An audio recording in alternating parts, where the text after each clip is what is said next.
Merci au peuple togolais, au vaillant peuple togolais. Je demande qu'on applaudisse pendant 1 minute pour tous les morts des dictatures africaines, tous les morts de la résistance, tous les morts qui se sont battus pour l'indépendance en Afrique. Applaudissez, mes frères, pendant 1 minute comme le font les Italiens pour leurs morts, parce que nous n'allons pas faire de minutes de silence pour que ces dictateurs, ces dictatures, ces fascistes qui nous gouvernent depuis 1960, depuis 50 ans, aient toujours la force, aient toujours le pouvoir.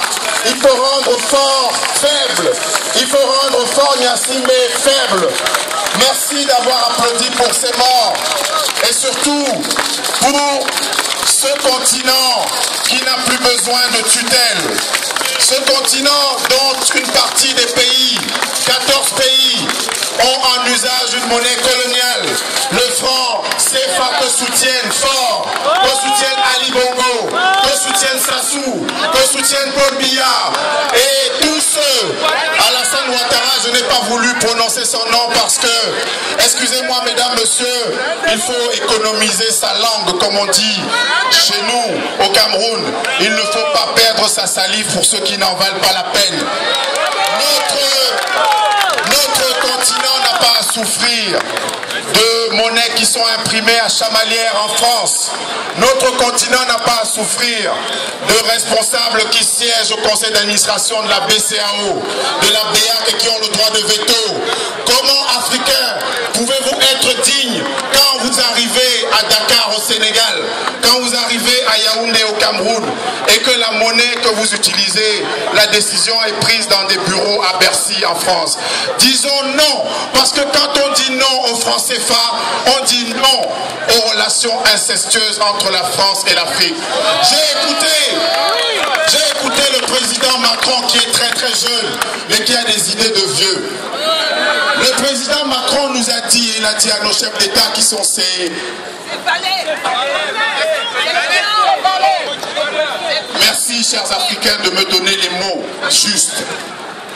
Le président Macron a dit, celui qui n'est pas content peut sortir du CFA. Mais pourquoi Macron, qui est si puissant, président jupitérien, ne peut pas fermer l'imprimerie du CFA tout simplement pour être cohérent? Il la ferme à Chamalières et nous en Afrique on imprime dès le lendemain les billets de CFA. C'est ça la cohérence, Emmanuel Macron. C'est ça, être un homme digne. J'ai entendu Emmanuel Macron parler des enfants des Africains. J'allais demander au président Macron d'en faire. Je reste élégant. Mais quand Macron l'a dit, c'est de la même manière que Nicolas Sarkozy est allé à l'université Cheikh Anta Diop.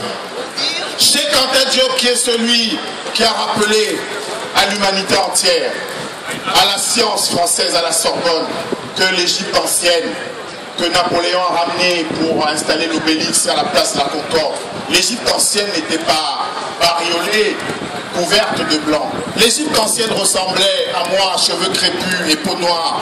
Oui, oui, Cheikh Anta Diop, à qui on a donné le nom de cette université. Nicolas Sarkozy est venu en Afrique devant les Africains dire que l'Afrique est sortie de l'histoire, n'a jamais été dans l'histoire. Et vous, Africains, vous avez applaudi. Comme vous, Africains, en France, vous allez appartenir au conseil présidentiel pour l'Afrique d'Emmanuel Macron. Et vous serez incapable de lui dire que Fort n'a pas à être reçu avec les ors au palais de l'Élysée. Oui, vous, Africains, parce que quand on vous accorde une nationalité française, c'est un honneur. Alors que les tirailleurs sénégalais se sont battus pendant des années, pendant presque un siècle, pour libérer la France. Et on leur a accordé très récemment le monde de la nationalité française. La nationalité française, c'est digne. Mais l'Afrique, c'est encore plus digne que tout ça. Mesdames, Messieurs.